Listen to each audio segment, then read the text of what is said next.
Coming home. Dowd. Beloved. 4. Chosen one. The firstborn of God. In the first volume of Coming Home, in the 10th chapter, To Dowd or Not to Dowd, we considered the 89th Mizmor.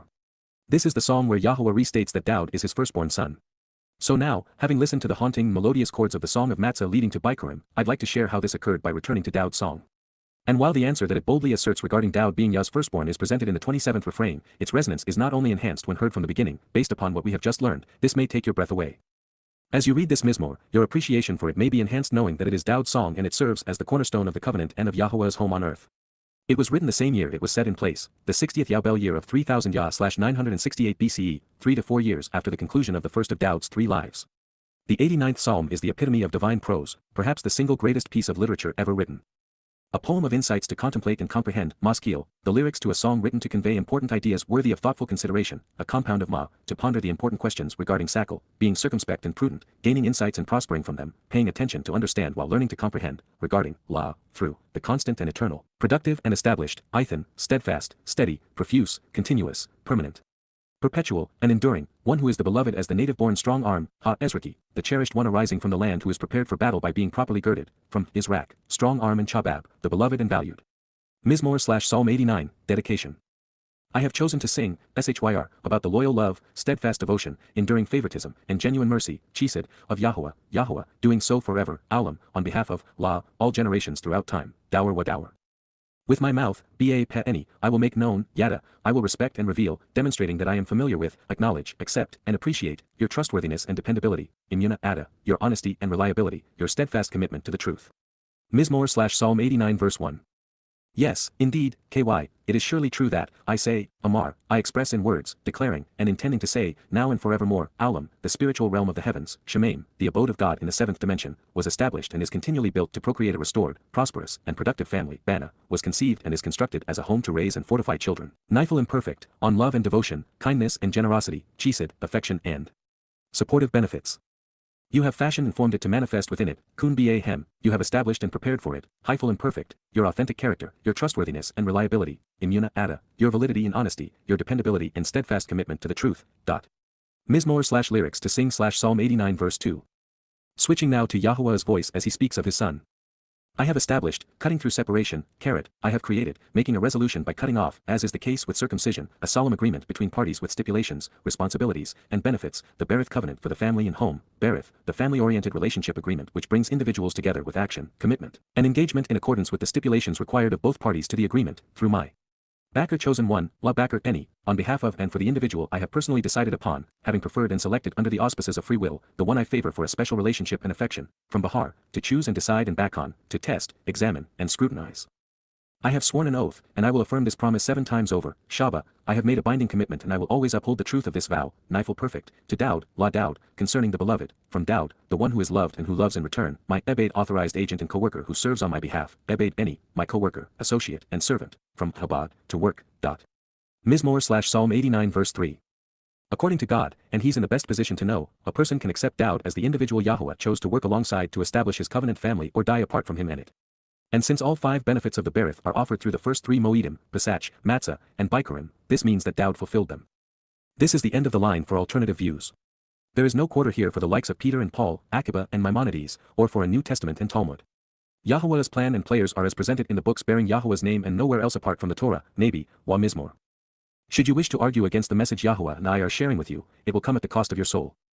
Now, continuing to listen to God, he says of his chosen one, Dowd, his son and our Savior. Forevermore, as an eternal witness to the restoring testimony, ad aulam, to provide enduring guidance on reconciliation throughout time, I will prepare and establish, kun, I will appoint, equip, develop, support and sustain, Hifel imperfect, your offspring and that which you sow, Zerah, Ada, your seed and what you have sown, your children and descendants, your posterity and family, even the yield of what you plant and cultivate for the harvests. In addition, I will construct a home, Wabana, I will establish based upon the son, procreating a family by restoring and fortifying the resulting children, showing the maternal influence on building up, for your throne and seat of honor, Kais, Ada, your authority and authorization, your place of respect, and your right to lead, on behalf of all generations throughout time, La Dower Wa Dower, regarding the approach of every related child, and concerning the house, the home, and the dwelling. Place of successive encampments where people live and abide within the same family. Selah, pause now and contemplate the implications, Selah, take a moment to consider what has just been conveyed prior to moving on. Mizmor/Psalm 89 verse 4. Dowd's eternal and restoring witness is found in his Mizmor and Mashal. He revealed everything we need to know about Yahowah, his family, and the means to be part of it. Then in his second of 3 lives, he did what he promised so that we might live with him in his home. The seed Dowd has sown will be cultivated and harvested on Shabat and Towrah. Those who will be taken home during the 4th and 5th Micra are covenant and, therefore, Dowd's offspring. As we discovered when contemplating the prophecy about homes, who builds them and who lives in them, found in Shamuel/2 Samuel 7, Yahowah told his son that he would establish his throne forever. And now, we know that Yahowah, himself, will be building the palatial residence in which our king will reside. Can you even imagine how stately and elegant it will be? And yet, in spite of Yahowah being unequivocal in this regard, there are billions of morons who carry around a book containing this prophecy who still believe that Jesus will claim Dowd's throne and prove God a liar. And then there are millions of Jews who are not smart enough to know the name of their returning Messiah and King. Is it any wonder Yahowah despises religion or that he will exterminate the religious upon his return? While stupidity is contagious here on earth, according to the next statement, that isn't the case in heaven. And so, as we proceed, after listening to God extolling Dowd's role in our lives, the following sounds as if Yahowah is conveying his son's desire to direct our attention back to him. The spiritual realm, Shemaim, the heavens and abode of God, knows and appreciates, Yada, are aware and understand and thus extol, properly attributing and expressing gratitude, from Yada, to know, recognize, and acknowledge, Hyphal and perfect, your wonderful and marvelous contributions, Pale, Ada, your amazing accomplishments and outstanding achievements, even miraculous fulfillments, Yahowah, Yahowah, the proper pronunciation of the name of Eloah, God as directed in his Torah. Teaching regarding his higher existence in our shalom, restoration, and, also, in addition to, your trustworthiness, Imuna Ada, your honesty and dependability, your steadfast commitment to the truth, from, Imun, the enduring truth and Haman, to support, confirm, and uphold that which is trustworthy and reliable, verifiable and confirming that which is correct and accurate, in the community, Ba Kahal, within the gathering and assembly, of the set-apart, Kodesh. The separated and dedicated with essential divine qualities and status. Mizmor/Psalm 89 verse 5. By contrast, KY, truthfully, who, in the skies of the material realm, Ba Hashachak, among the stars in the heavens, can be equated, Barak, can be put in the same position or compared, to, Yahowah, Yahowah. Who is similar to or thinks like, Dama, who resembles, Yahowah, Yahowah, among the sons of the Almighty, Ba Ben El. Mizmor/Psalm 89 verse 6. God, El, is inspiring and awesome, Eretz, he is a well-regarded and awe-inspiring, exceedingly productive and accomplished, in the council, Ba Sod, within the intimate fellowship where there is a foundation of trust, discretion, a conclave guided by proper instruction and grounded in mutual reliance, of the set-apart ones, Kadoshim, of those who are separated and exalted, tremendously great while inspiring reverence and respect, Rab Wayar, beyond all those around him, Al-Kol Sabib. Above everyone surrounding him. Mizmor/lyrics to sing/Psalm 89 verse 7. Yahowah, Yahowah, the proper pronunciation of the name of Eloah, God as directed in his Torah, teaching, God, Elohim, of the vast array of spiritual implements, Saba, of the heavenly messengers, who and what, encouraging the listener to ponder and evaluate if anything, is comparable to your, Kamo Ada, can be considered similar to your, awesome power and extraordinary gifts, Chazan, strength, value, and treasure, addressing God's capability and what he has to offer, from Chazan, to be treasured and to offer value, which are all around you, Sabib Ada, Yahowah, Yahowah, including, your unwavering commitment to the truth, Imuna Ada, your honesty and dependability, your reliability and trustworthiness, from Imun, the enduring truth and Haman, to support, confirm, and uphold that which is trustworthy and reliable, verifiable and confirming that which is correct. Mizmor/Psalm 89 verse 8. In a world replete with gods by all manner of names and depictions, there is only one actual God and his name is Yahowah. And unlike the disingenuous men who have conceived the impostors, Yahowah is trustworthy and reliable. He is also communicative in telling us what to avoid. You have conveyed vivid parables, Adam Mashal, you have created easily remembered proverbs, which are word pictures, in regard to establishing one ruler, over the raging devastation and presumptive arrogance, Bagef, the undue and unwarranted status and moral failures along with the violent agitation associated with the surging, of the sea, Hayam, of the west, serving as a metaphor for Gowan, both nations and people.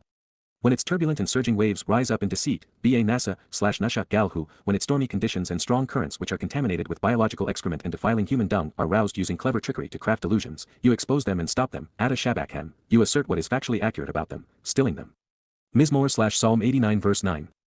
You humbled and crushed, Ada Daka, you rejected and defeated the oppressor, shattering while making contrite the slander of, that which is comparable to the reprehensible and deadly nature of, Ka Hachalal, the profane and popular associations which as a result of one person pressing his agenda are overwhelming and fatal, from Hala, to defile, the pretentious pride and stormy arrogance of the boisterous afflictor and his false god, Rahab, the haughtiness and frenzied activity of the insolent and audacious one who presses his contentious and opposing plea, the defiant and confused musings associated with emboldened verbal calls for religious worship and submission, along with the senseless behavior and insubordinate taunts of the self-willed one who falsely claims divine authorization in concert with the monstrous sea and idolatry, with your empowered and fortified, Ba, Az, Ada, by way of your mentally acute, physically strong, and psychologically prepared, Zeroah. Protective shepherd, sacrificial lamb, and one cultivating the harvests. Zeroah, strong arm who prevails because he is effective, fully resolved with the overall ability to accomplish the mission, the remarkably impactful individual of action who, as a leader and fighter is engaged as a shepherd among the sheep, who is fruitful in his ways, especially when sowing the seeds of truth while denoting and advancing the purpose of the sacrificial lamb. You isolate and separate, Pazer, you disperse in divergent directions, your adversaries, Yada, those who are opposed and hostile toward you, demonstrating animosity, enmity, and rancor with regard to you. Mizmor/lyrics to sing/Psalm 89 verse 10. Yahowah has been loquacious in his pointed and uncompromising rhetorical attacks against religion, and yet, the religious persist in claiming that God has endorsed that which he clearly despises. But in all of the charlatans and their counterfeits, the most despised is Paul, the man who authored, orchestrated, and/or starred in the preponderance of its texts, including the religion's initial 17 books, recognizing that his repulsive letters preceded everything else. The reason for this is quite simple: Christianity is responsible for the counterfeit that robbed Yahuwah's son of his acclaim and his people of a relationship with him. This is perhaps why one of our shared titles, Zeroah, was mentioned in this rebuke of religion. The 5 volumes of Twistianity not only provide the most comprehensive denunciation of the religion but also, at the same time, restore Dowd's place in our lives, his acclaim and accolades. This Zeroah is the only person directed by God to write books repudiating all 3 so-called Abrahamic religions, Christianity, Twistianity, Judaism, Babel, and Islam, goddamn religion, while also reintroducing Yahuwah's name and son to his people. The voice of the man who knew Yahuwah from the perspective of earth and heaven, which, of course, would be Dowd, revealed. The spiritual realm of the heavens, Shemaim, the abode of God in the 7th dimension, is yours, Yada, are for you and to approach you. The material realm, Eretz, the land, the world, Tebel, the earth, and all that is in it, Wamalo high, as well as the multitude of things that fill this space, is also yours, Yada, exist on your behalf, enabling us to approach you. You laid the foundation for them and created them, Yada Yahowah, you established and constituted them. Mizmor 89:11, the north, Tzaphoun, the place where treasure is taken and hidden, and, the south, Yamin, the right side, you have created them, Adabara, you conceived them and brought them into existence. Tabor the broken, Tabor, the shattered, crippled, and crushed, a high hill in Lower Galilee, location of the battle Deborah and Barak waged against the Canaanites and the location where, in 55 CE, 10,000 Yehudim were slaughtered by the Romans, and then countless more in 66 CE by Emperor Vespasian. Later Muslims and Crusaders fought there, from Tabar and Shabar, to be broken down and violently maimed, and, Chermon the banned and exterminated, Chermon, the accursed, mutilated, and destroyed, a mountain in the Golan along the Israel, Syrian, and Lebanese border, the site of intense battles in the Six-Day War, 1967, and Yom Kippur War, 1973, against Muslims, now serves as an Israeli observation post to monitor the Syrian and Lebanese jihadists. This word was incorporated into Arabic and used to denigrate, ban, and to curse Jews, from charam. That which is prohibited, shout for joy, ranan, loudly, happily, melodiously, and publicly call out, in your name, Ba Shem Ada. With your proper designation. Mizmor/Psalm 89 verse 12. Beside you, and on your behalf, Yada, to approach you and concerning you, by your side, the Zeroah, protective shepherd, sacrificial lamb, and one cultivating the harvests, Zeroah, the strong arm who shepherds the flock, the one who prevails because he is effective and capable, fully resolved with the overall ability to accomplish the mission, the impactful individual of action who, as a leader and fighter is engaged nurturing a fruitful ingathering of souls, with considerable power. Courage, character, and ability, I'm Gabora, with the will to fight and the capacity to perform, with what is required to accomplish what needs to be done, from feminine of Gibor, a mighty warrior, valiant soldier, and capable defender, a courageous hero worth noting, will be your strong hand, Azaz Yad Ada, is the means you will use to confidently prevail, applying the force required to firmly establish and boldly overpower, raised up high, Rome. Lifted up as an extension from the source. At your right side, Yamin Ada, as your right hand for having chosen to be right. Mizmor/Psalm 89 verse 13. Just as Yahuwah chose Dowd, he has chosen others. And some of the others, like myself, serve to reacquaint Yisrael with their God and foremost son. And while I know that this says that his Zeroah are powerful and courageous men of character and ability, most of what we achieve Yahuwah facilitates through us. Such was even the case with Dowd. And that is the reason that this next pronouncement could be addressing either God or his son, since one is a reflection of the other. Being correct and vindicating, tzedek, being right, honest, and fair, being accurate, just, and acquitting, regarding executing good judgment and justly resolving disputes, mishpat, along with adroitly pondering all of the questions required to make rational and moral decisions, a compound of to question and thus ponder and consider, and shapat, to decide, to be discriminating, and to be just, executing good judgment, serve as the foundation, makon, are the basis and home, the very essence of y/your throne, kais, ada, of y/your authority and position of honor. A loving relationship and genuine mercy, chesed, loyalty and devotion, enduring favoritism and affection, generosity and kindness, and especially the benefits and sense of community germane to the covenant, along with a steadfast commitment to the truth, imuna, trustworthiness and honesty, being reliable and dependable, from immun, the enduring truth, and gaman, to support, confirm, and uphold that which is trustworthy and reliable, verifiable and confirming that which is correct. Encounter those who enter y/your presence, katampana ada, embrace those who come to meet y/you, and can be anticipated because they are front and center with y/you and naturally occur in y/your presence. Mizmor/lyrics to sing/Psalm 89 verse 14. Delighted to show the way because blessed, Ashri, happy to reveal the proper path to the relationship and treat it favorably, from Asher, enjoying the benefits of the relationship by having been shown the steps to walk to get the most out of life, and any, me, representing the first word I translated in 2 Samuel 7, are the people, are the family members, who are aware of and acknowledge Yada's role in Yada, who are familiar and acquainted with, who learn about and make known, who comprehend and understand what Yada does on Towrah, trumpets, the 5th of 7 YY, the final gleaning of Yisrael, the day of the Zeroah's sacrifice as the red heifer to prepare the surviving remnant for Dowd's return, a time to expose corruptions while sharing the truth, who walk, halak, who choose as a way of living to continually travel about, exploring and moving, peel imperfect pedagogic, with the light into your presence, ba or pana ada. Along with this enlightenment into your shining and brilliant appearance. Yahowah, Yahowah. Mizmor/Psalm 89 verse 15. When it comes to speaking for God, about his son, and to his people, nothing matters more than being tzedek right. This is particularly relevant when it comes to the mishpat because this process transpires through the micro-EY which serve as the means to resolve the disputes which separate humankind from God. These realizations are so foundational, and Dowd's contribution so instrumental that they underpin Dowd's position of honor and authority. By pursuing this advice, we find Yahowah's mercy and enter his presence. This pronouncement and realization is more than enough to justify my appraisal of this song, calling it the most important ever written, but it's what follows that should garner everyone's undivided attention. Not only was Asher the first word I translated for Yada Yahowah, as well as the first word Dowd wrote in his first psalm, it also leads to Yada, and to the role that becoming aware and knowing plays in our approach to God. Yada is also the verb preceding Yahowah's name, explaining the purpose of Yada Yahowah, including all of the books presented under Yahowah's brand. Additionally, Asher plays a pivotal role in properly assessing the implications of Yahowah's declaration regarding Dowd, his son and our king, in Shamuel/2 Samuel 7, which is the prophetic counterpart to the 89th Mizmor. In Yahowah's parlance, and from the perspective of bringing a tzaddik accurate mishpat analysis of the Makon foundational basis of Dowd's kai's throne and position of honor, while revealing the immuna truth regarding God's chesed love for those who kadam pana seek to enter his presence, Yada the one who knows has consistently striven to Asher show the way to get the most out of the relationship. Having devoted almost every productive hour of my life these past 23 years since I first met Yahowah, on Towrah in 2001, to sharing what I was learning about God, I only recently discovered what was in store for me, and for you, on Towrah. Turns out, Towrah is more than the name suggests, a time to call out a warning to those who are lost while heralding the good news of a way back home. The fulfillment of Yom Towrah is much more than a final lacket gleaning of olives, representing Yisraelites.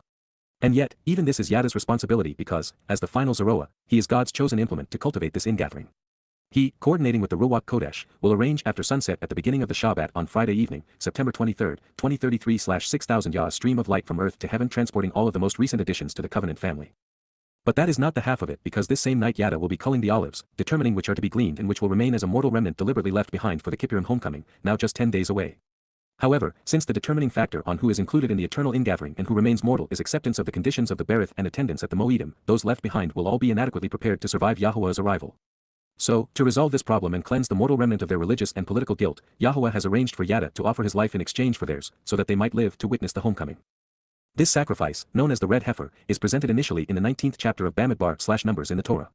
Its prophetic implications are explained by Yashaya, Zechariah, and Malachi. It all comes down to Yada, as the final Zeroah, the man from Edom, striding to the south end of the Temple Mount at sunrise on the continuing Shabat of Yom Towrah, now September 24, 2033, when, after summoning Satan, Yada will release his empowering Ruach and protective Malachi. My Basar body, serving as a witness, will be bludgeoned to death as a public spectacle. But that is when the beauty and compassion of this transformational event begins. Elia, reenacting what he did 2 millennia 888 years earlier to expose and condemn the political and religious leaders of Yisrael, will follow the Torah's instructions, retrieving my body and placing it near the entrance to the tent of the restoring witness and eternal testimony, now standing where the first temple once stood. He will collect 2 samples of my blood and use the first to anoint the approach to Yahowah's covenant home. He will bring to my tortured carcass planks of cedar, hyssop, and a scarlet grub, at which time, Yahowah will unleash a torrent of water from under the Temple Mount and then ignite the pyre. And as the towering flames reach up to the heavens and the ashen waters cascade off of the Temple Mount, the surviving mortal remnant of Yisrael will come clean, their guilt expunged, so that they can participate in the family reunion. In 10 days, Yahowah will return with the Messiah, Dowd, as foretold in Zechariah. And since none of this would have occurred without Yahowah choosing to work with Yada, teaching, inspiring, and otherwise equipping and emboldening him, we find Asher Yada Towrah boldly inserted into Dowd's song. My story is now integrated into his because, without mine, his remains largely unknown and, therefore, incomplete. We are, therefore, Asher delighted to show the way to the benefits of the relationship for the people who Yada are now acquainted with and acknowledge Yada's role on Towrah, and who are now able to halak walk ba or pana ada Yahowah in the presence of your light, Yahowah. And so let it be known that tzedakah vindication will come to those who gyl celebrate Yahowah's name. In your name, ba shem ada, they rejoice, gyl, they celebrate these favorable circumstances, expressing their enthusiasm, kal imperfect pedagogic, every day, kol hayam, all the time. And, Wah, in your justice and vindication, by being right, Ba tzedakah Ada, in you being correct, fair, and just, rightfully acquitting, they are lifted on high, Rum, they rise, going to a higher elevation. Mizmor/lyrics to sing/Psalm 89 verse 16. Having introduced us to Towrah trumpets moments ago, we find God approving the brilliantly illuminating horns we will raise for the occasion. This is an allusion to the ram Yahowah supplied to affirm the covenant 80 Yahweh prior to this date. Yahowah is, therefore, speaking of his son, Dowd, as the ram who fulfilled Passover. Further, the instrument used to sound the alarm and signal the good news concerning Towrah is a trumpet comprised of a ram's horn. It is called a shofar. Indeed, ky, because the adornment, tiferet, the ornamentation, and beautiful appearance, comprising the splendor and divine attributes, of their empowerment and fortification, Oshem, is yours, Ada. By your acceptance and approval, Ba Ratzon, Ada, for your pleasure and by you having chosen to favorably accept, our brilliantly illuminating horn, Karen Anaknu, our illumination and source of light, our appearance as light and our trumpet, is lifted up, Rum, is raised and elevated as an extension from the source. Mizmor 89:17. The fortifying and empowering adornment which presents the wearer as acceptable and approved, will have been cleansed and prepared in the ashen waters now emerging from under the red heifer and flowing off of the Temple Mount. For, ky, our deliverance and protection, Megan Anaknu, our defense and shield, are from, La, pertain to, Yahowah, Yahowah. Accordingly, Wallah, so therefore, the Kadosh set apart one, Kadosh, the one who is distinct and separate from the rest, the one who is prepared and dedicated, of Yisrael, Yisrael, of individuals who engage and endure with God, is our Melech King, Melech Anaknu, is our leader, our royal ruler, our authorized authority, and our sovereign. Mizmor/lyrics to sing/Psalm 89 verse 18. Dowd is the Kadosh set apart one who will serve as the Melech King of Yisrael individuals who engage and endure with God. Towrah is focused on announcing his return as king and then preparing a remnant of Yisraelites for his homecoming. This has not been hidden, but available for us to know for 3,000 years. Therefore, meanwhile then, in relation to this, and logically, you spoke, Dabur, you communicated with words, promising and declaring, in a revelation, Ba Chazon, prophetically in a manner such that the intelligent would perceive by visually conveying an agreement, to, La, on behalf of, your Bakarim chosen and tested ones, Bahar, the one selected, tried, and examined, preferred and found acceptable, from 4 QPs verses, Chasidi, faithful and devoted ones in the Masoretic text. Saying, Amar, expressing and claiming, from 4 QPs, I have equated and bestowed, Shawah, I have likened and offered, assistance, supplying what is needed, Ezer, help and aid, enabling, on behalf of, Al, for and upon, the Gibbor most courageous and capable man, Gibbor, the mightiest of men, the strong and effective fighter, the valiant and brave warrior, the one who battles, from Gabor. To prevail, to be powerful, mighty, and strong, to prove one's valor, and to be a champion for a virtuous cause. I have raised up and exalted, Rum, I have elevated and lifted on high, taking action to empower, the Bahar chosen one, Bahar, the one selected, tried, and tested, examined and found acceptable, from, Min, out of, the people, Am, the family, dot. Mizmor/lyrics to sing/Psalm 89 verse 19. Yahowah has chosen his co-workers, whether they be Mashiach or Zeroah, Ben or Melech, Choder or Tzemach, even Nabi or Ed. And while they share many common traits, these Bakarim chosen ones are universally Gibbor capable and courageous characters, but none more so than Dowd.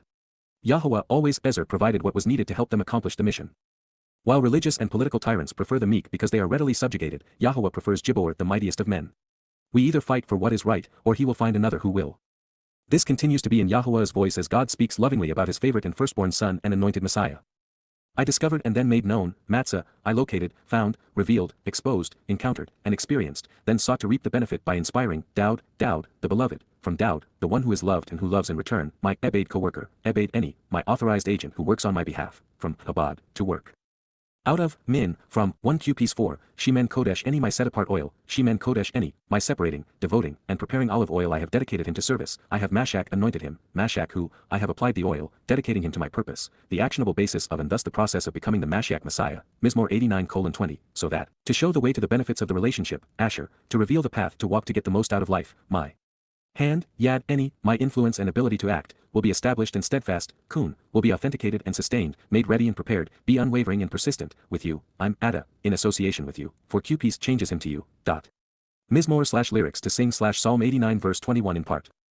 By revealing that he found Dowd, Yahowah is not only affirming that this was his choice among all men, but he is also revealing his preference for this man's attitude, aptitude, and ability.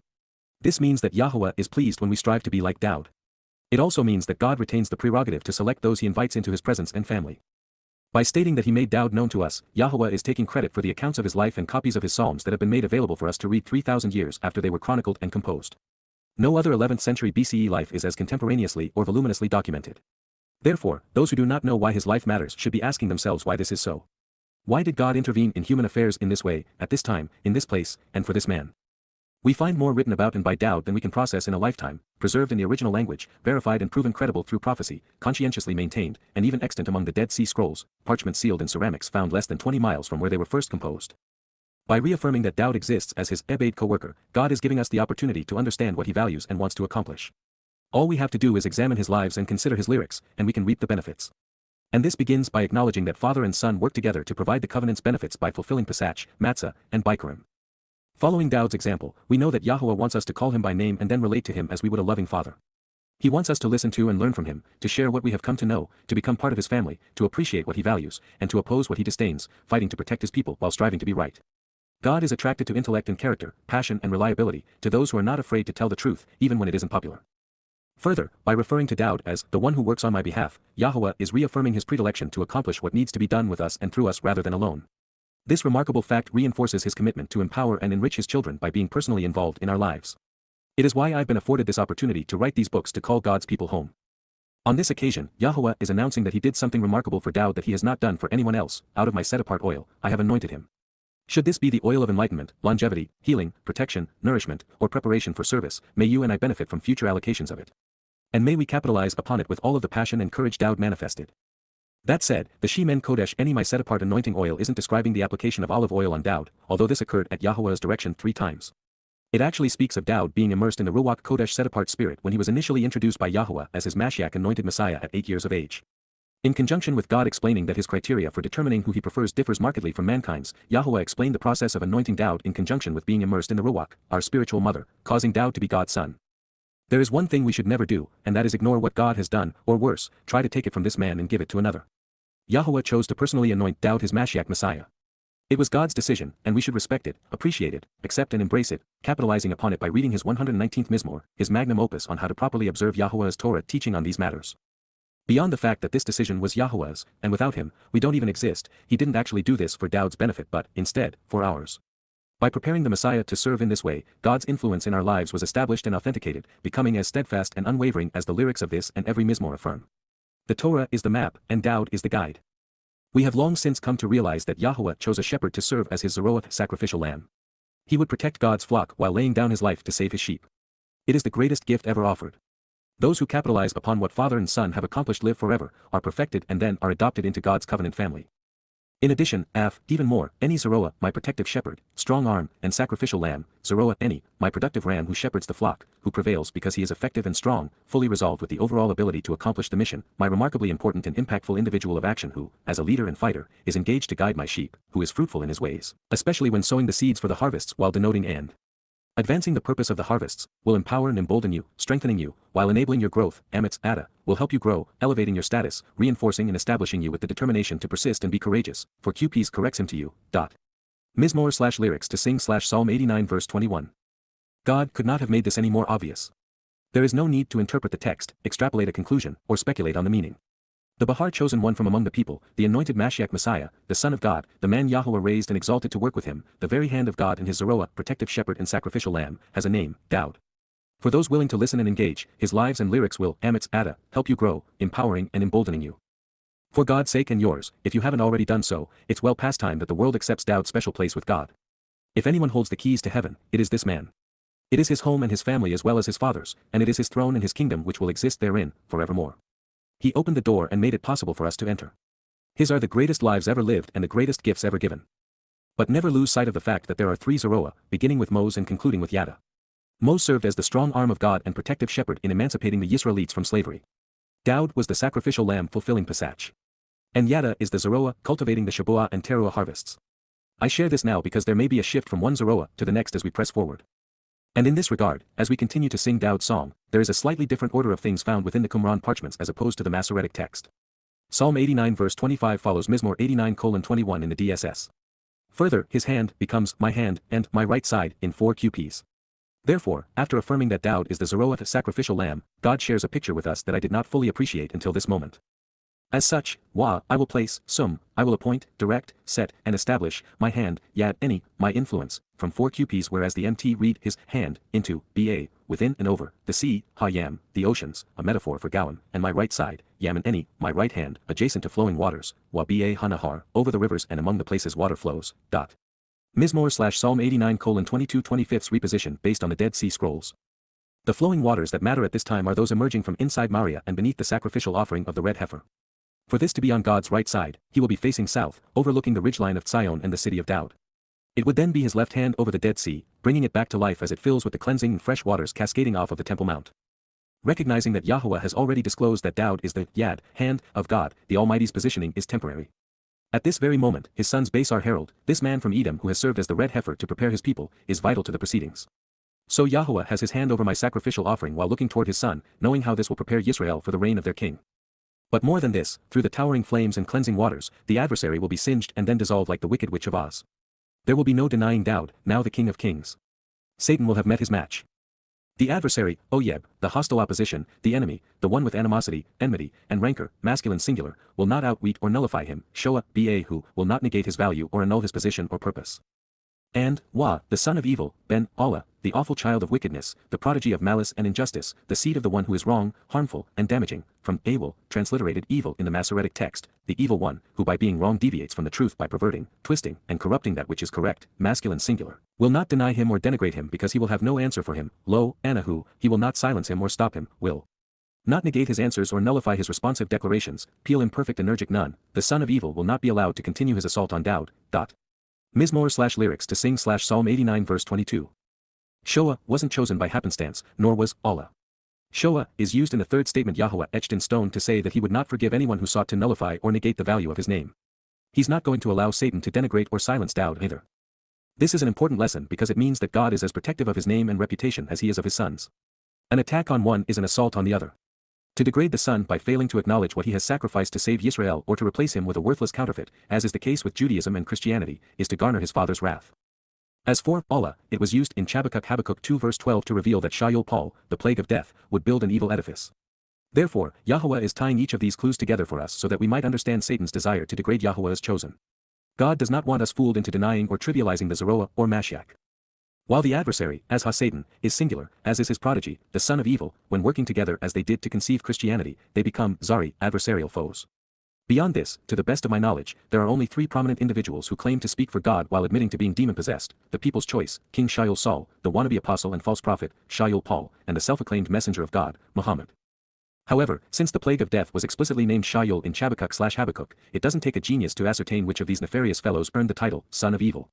More to the point, Shayol's name will soon appear within this Mizmor, eliminating any doubt as to the identity of the wicked child. May we applaud Yah. The title is fitting. And it is warranted because Christianity is nothing more than a crude counterfeit of the actual Messiah and Son of God. Standing up for the one who stood with him, Yah reveals. And so, Wah, I will pulverize and crush, cat hath, I will defeat, beat down, shatter, and break, then vanquish, throwing away and incarcerating under extremely unfavorable circumstances after thoroughly rebuking, Cal perfect, his foes, especially those who seek to constrain and restrict him, Zarihu, his adversaries who openly display their hostility and opposition, creating an unfavorable situation, by diminishing his calling and purpose. Then, Wah, out of his presence, Min Panahu, away from and on account of, even before his appearance, I will plague, Negath, I will afflict with a deadly pandemic disease, smiting and inflicting with that which is destructive, harmful, and injurious, those who shun him by attempting to decrease his status, saying, those who are openly hostile in their derision and who so intensely dislike him they refuse to associate with him, failing to appreciate what his love represents, hating him. Mizmor/lyrics to sing/Psalm 89 verse 23. Dowd's accomplishments and accolades have been suppressed by Christianity, Judaism, Islam, and the scholastic pundits of progressive academia, so there is going to be plenty of payback, with many illusions shattered.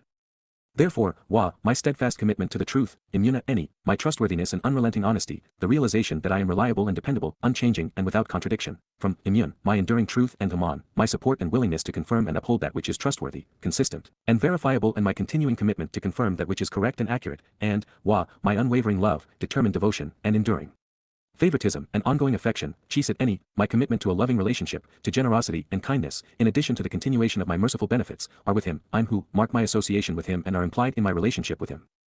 In my name, Waba Shem Eni, in my personal and proper designation, his light will radiate and enlighten and his brilliant horn, Karen who, his glowing appearance on his summit and his ability to enlighten will be brilliant, even his ram's horn crown, symbolic of his status and strength, and of his role as the protective ram among the sheep during Towrah will be prominent, as will be his trumpet for signaling which emits light, will be lifted up, raised on high, and exalted, Rum, will arise and act, Cal imperfect. Mizmor/lyrics to sing/Psalm 89 verse 24. Since Yahowah's steadfast commitment and enduring favoritism are eternally directed at Dowd, there is no place for Judaism, Christianity, Islam, or progressive politics around Yahowah. These belief systems which opine otherwise must go for Dowd to reign supreme. Dowd David is like Yahowah in this way. Both share an unwavering commitment to the truth. They are both loving. By looking at one, we see the other. Seen together, they encapsulate the Torah and emulate the covenant. Their relationship has made it possible for us to understand, and thereby experience, Yahowah's enduring love and mercy. As we know, Yahowah told Abraham that he would provide the lamb. And so, when Abraham looked, he saw the lambs, Karen, horns of radiant light, on the summit of Moriah. And now, based on this statement, it is apparent that Yahowah was symbolically portraying what he would accomplish with Dowd 2,000 years later on Moriah. After all, Dowd is not only the exemplar of the Berith, as the Zeroath sacrificial lamb who scribed his experience during Chag Matzah in first person, he is the fulfillment of Pesach, Matzah, and Bikurim, having done so at this same place as father and son. He, himself, will call out to me and welcome me, announcing, Hu, Kara Eni, he will genuinely invite me into his life, actually reading and reciting to me, continually proclaiming unto me, Kal imperfect, you are my father, of Eni Ada. Mizmor 89:26. I, Eni, also, Av, likewise and in relation, from 4 QPs, will appoint and make him, Nathan who, will offer and present him, bestowing him as a gift, causing him by way of this relationship to be, Kal imperfect, Bekar Eni my firstborn, Bekar Eni, my firstborn son, serving as the basis of Bikurim, the third of 7 Mikri, the Elion highest and uppermost, Elion, the most exalted in status, rank, and position, the supreme, a title so divine in nature, it is almost always reserved for God, himself, meaning, Almighty God, from Allah, to ascend above, in comparison to the kings and rulers, Lamelikim, government leaders, of the earth, Eretz, of the material realm and of the land. Mizmor 89:27. For all eternity, La Aulam, forever, from antiquity and into the future without end, I will keep watch over him, paying very close attention to him, Shamar Lahu, I will focus upon him, observing all there is to know about him, closely and carefully considering him, paying attention to him and guarding him. My unwavering love, unrelenting devotion, enduring affection, and genuine favoritism, Chisat Eni, my commitment to a loving relationship, to generosity and kindness, as well as my compassion and mercy, in addition to my family-oriented covenant, Wa Berith Eni, as well as my binding oath and pledge to build a home and raise my family, from Baith, family and home and Bana, to build a home to raise children, are truthfully presented and reliably established, verifiable and enduring through him, Aman Lahu, are confirmed and credible, upheld and everlasting, especially real for him and through him. Mizmor/lyrics to sing/Psalm 89 verse 28. Second only to the introductory proclamations Yahowah made at the inception of Dowd's song, the last 3 pronouncements are as important as anything found in the Torah and prophets. Yahowah's assessment of his relationship with Dowd is the reason that we turn to the 89th Mizmor at this time. In these words, we find Dowd announcing and Yahowah affirming that they are father and son. Just as there is no one else that Yahowah personally anointed, Dowd stands alone as the firstborn and most acclaimed son of God. Further, Yahowah is offering his son to us as a gift. And this is insightful because it helps us appreciate the identity of the child who was born and the son who is given, in Yashayah/Isaiah 9 verse 6. When Dowd refers to Yahowah as his father and Yahowah responds by acknowledging that he perceives Dowd to be his son, they are describing the nature of their relationship and the way they interact with one another. They are not describing a biological connection but, instead, something far more profound. In a father/son relationship, the parent carries most of the responsibility and undertakes the preponderance of the work. Fathers mentor sons, set an example for them to follow, and teach and guide them. Parents provide nourishment and shelter, apparel and protection for their children. The child also bears some responsibility.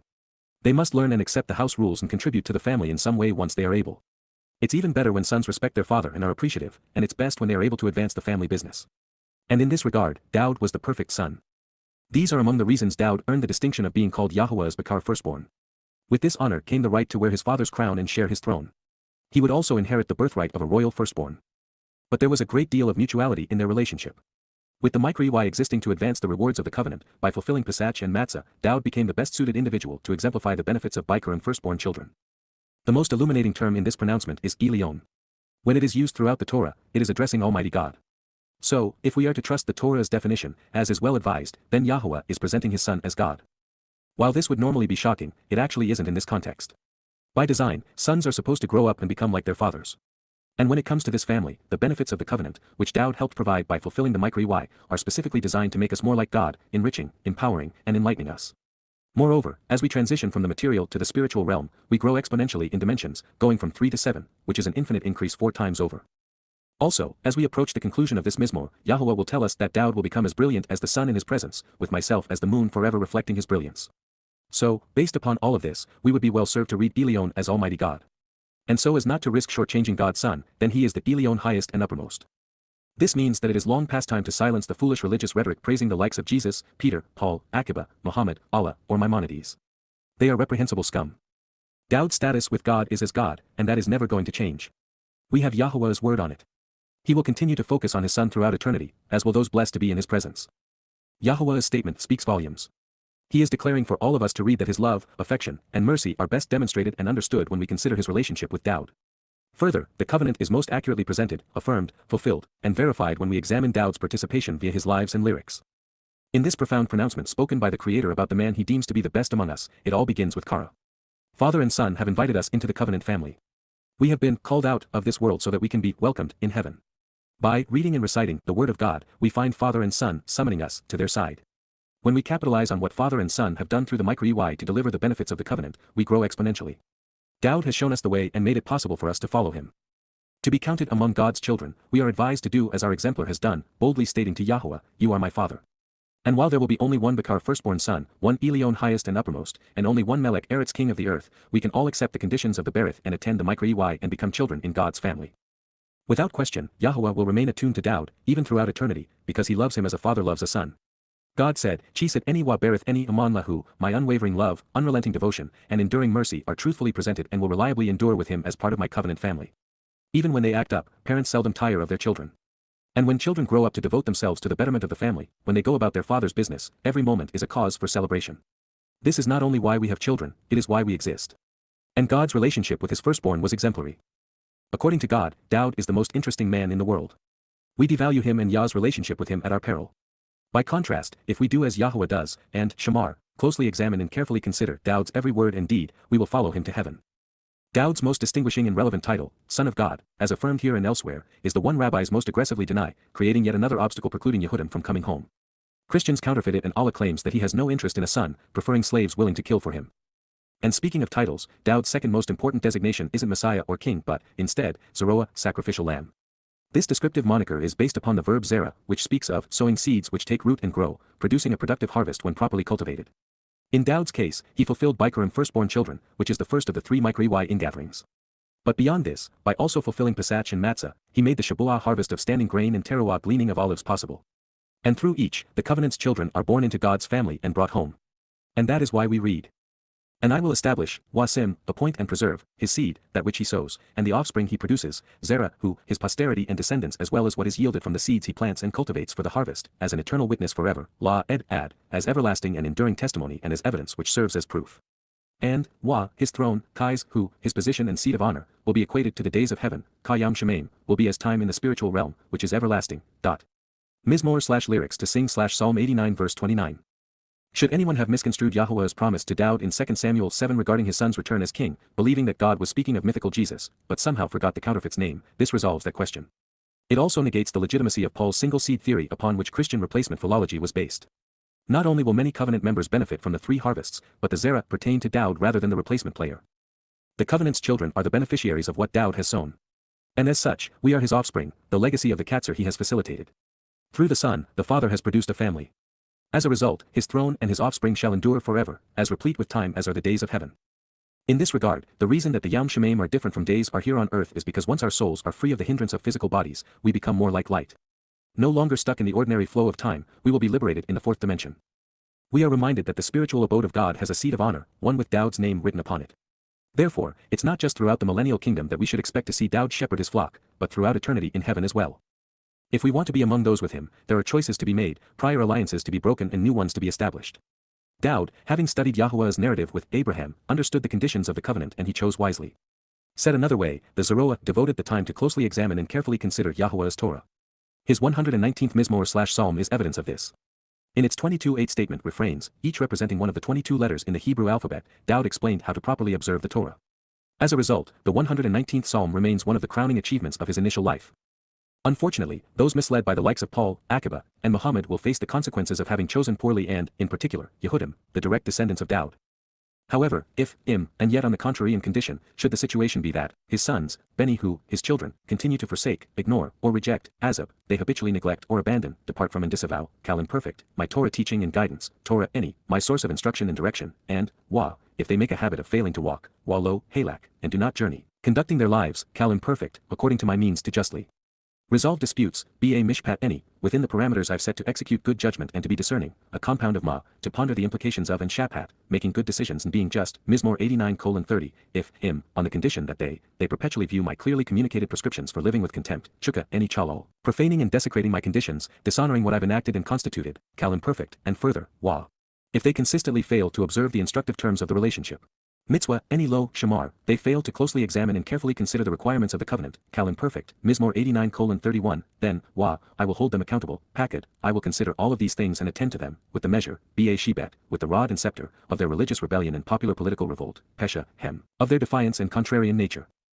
The consequence of their deviation from the way and of their wrongdoing, Awan Hem, their perversity and depravity, will be a pestilence which causes widespread death, Ba Niga, will be a sudden blow, physically infecting them such that they are plagued and die from the spread of the fungus.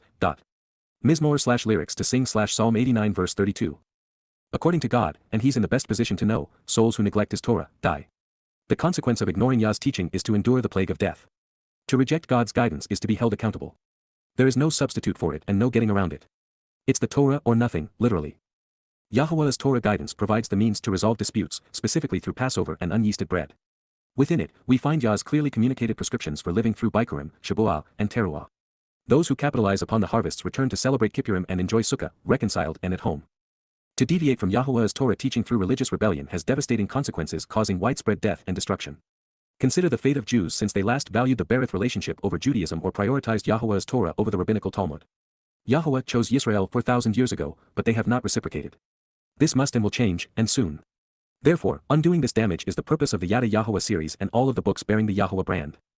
As a result of statements like this, we can be assured that Paul's diatribe against the Torah in the New Testament wasn't worth the ink required to write it. Annulling the Torah, forsaking, ignoring, and rejecting Yahowah's teaching and guidance is deadly. There is no cure, no salvation, for those who fail to observe and appreciate God's means to resolve disputes, or who hold his clearly communicated prescriptions for living in contempt. Yahowah's mercy is afforded to the thousands among billions who embrace the instructive terms of his relationship agreement. It's our choice, but we will live or die as a result of it. Also deadly, anyone who would ignore or purloin what was attributed to Dowd to create a religious counterfeit is plagued. They will either change their minds or they are out of their minds. Accordingly, Wah, my unwavering love, enduring devotion, unmitigated favoritism, affection, and generosity, Chesed Eni, my commitment to a loving relationship, to mercy and kindness, I will never remove from him or withdraw from being with him, Lo, Parar Min, him who, I will not revoke, disassociate, or annul an association with him, Hyphal imperfect, because I will never communicate something which is not accurate nor will I ever contradict, Wah Lo, Shakar, I will not lie, deal falsely, deceive, or mislead, and thus never betray who I am, with regard to, Peel imperfect, my steadfast commitment to the truth, Ba, Immuna Eni, with regard to my trustworthiness and honesty, the fact that I am reliable and dependable, from, Immun, my enduring truth and Haman, my support and willingness to confirm and uphold that which is trustworthy, reliable, and verifiable and my continuing commitment to confirm that which is correct and accurate. Mizmor/Psalm 89 verse 33.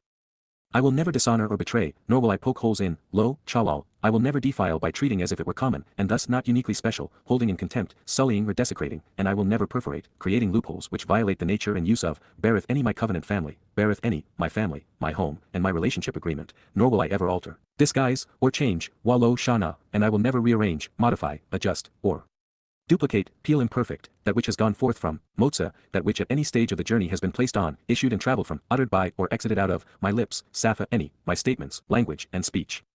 Mizmor/Psalm 89 verse 34. Echad there is only one, Echad, once and for all, there is only one man, to whom I have affirmed the truth by having made a promise, Shabat, to whom I have validated my commitment through a sworn oath to be affirmed 7 times, Nifel perfect, at a point in time, the subject, Yahowah, made this promise and at another, he will honor it, by Kodesh Eni my uniquely set apart nature, Ba Kodesh Eni, by that which is set apart from me. If not to, Imla, if it isn't regarding, Dowd the beloved, Dowd, I will be proven a liar, Kazab, I have communicated that which is not true and is deceptive and false, and in the end will have failed through deception and delusion, Peel imperfect. Mizmor/Psalm 89 verse 35. By itself, apart from the rest of this soul-penetrating testimony, this declaration would rank among Yahowah's most influential statements. However, when combined with the other profoundly important pronouncements God has made throughout Dowd's song, this citation speaks more persuasively and passionately than any words ever written. Mizmor/Psalm 89 verse 33 through 35 is the bright line drawn by Yah in the sands of time. Presented in year 3000 Yah, 968 BCE, exactly 3,000 years after we were escorted out of Eden and 3,000 years before we will return to the garden. Yahowah unequivocally presented his most impassioned plea to his people. His focus was on his family and his foremost and firstborn son, Dowd. He is and these lyrics are the cornerstone of the family home. How is it then, with God being so uncompromising, that almost everyone denies that Dowd is the Son of God, that he is the Messiah, the returning king, the chosen one, the exemplar of the covenant, a prophet, and the man who volunteered to fulfill Pesach, Matzah, and Bikurim becoming our Savior? He is the one and there is no other. Even with the other 2 Zoroah, Moses predicted his arrival and accomplishments and Yada re-established that Dowd is the one, the only one. The collective merit of the Lord, Hashem, Jesus, and Allah is navel-lint by comparison, and frankly, that's being generous. We come to the Father through his Son. We please and honor God by our respect for what this man accomplished. While Yahowah has made Dowd as brilliant as the sun in his presence, the sum of rabbis doesn't amount to a dead firefly. Had Yehudim Jews listened, had they embraced and accepted Yahowah's approach to Dowd and the covenant, Yisrael would have remained the brightest light in an enlightened world. The assaults of the Assyrians, Egyptians, Babylonians, Macedonians, and Romans would never have occurred. There would have been no Christianity or Islam, no Inquisition, Holocaust, 9.11, or 10.7. Ignoring Yahowah comes at a very high price. Had Jews accepted what God said about his son, Dowd's return to fulfill the first 3 Moedim would have been celebrated, with God's people flocking to the covenant. Paul would have been immediately rebuked and discredited such that Christianity would never have existed. Akiba and his false messiah would have gone unheralded, nipping the emergence of Judaism in the bud. There would have been no diaspora and no oppression in Europe over the millennia. Without rabbis and their Talmud, Muhammad would not have had sufficient material to flesh out his Quran, and Islam would have died in Petra. There would be no Dome of the Rock, no Al-Aqsa Mosque, and no Islamic terrorism. There would be no one pretending to be Palestinians, either. If I might remind the religious, particularly the Haredi Christians, you have done this to yourselves, necessitating Yahowah's rebuke. Who are you to demand that God change everything he has said and done to accommodate you and your perverted religions? It is you who have called God a liar through your Talmud and New Testament. It is you who have replaced Yahowah's covenant with one of your own. You are to blame, not me, for pointing out the obvious to you. In particular, Christians, believing Shayol Paul over father and son, have created the most common, and thus profane, religion in history by transferring the promises made to Dowd and to Yisrael to create the counterfeit, Jesus Christ, and turn the fable into a god. Shame on Christians for promoting contradictions of Yahowah's pronouncements, for undermining the measure of his mercy and the reliability of his word. How did 150 generations of Jewish sages, scholars, and rabbis over the course of 3,000 years all manage to deny the obvious?